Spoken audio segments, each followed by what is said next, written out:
Hello and welcome to Walking with the Word for this 5th day of, June 2023.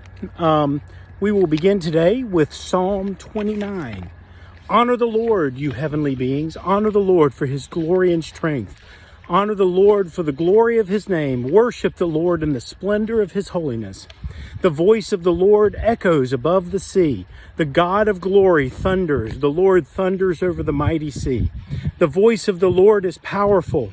The voice of the Lord is majestic. The voice of the Lord splits the mighty cedars. The Lord shatters the cedars of Lebanon. He makes Lebanon's mountains skip like a calf. He makes Mount Hermon leap like a young wild ox. The voice of the Lord strikes with bolts of lightning.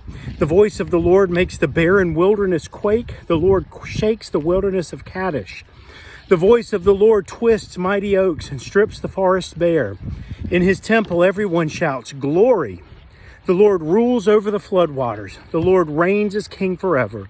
The Lord gives his people strength. The Lord blesses them with peace. And then next, Job 38, verse 39 through 39, verse 12. Can you stalk prey for a lioness and satisfy the young lion's appetites as they lie in their dens or crouch in the thicket?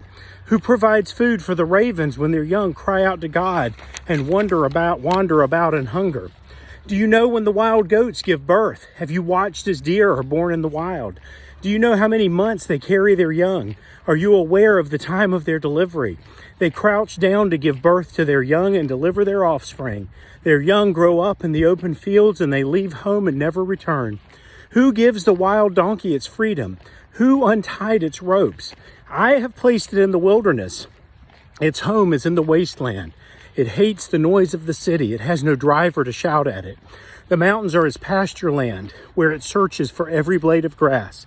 Will the wild ox consent to be tamed? Will it spend the night in your stall? Can you hitch a wild ox to a plow?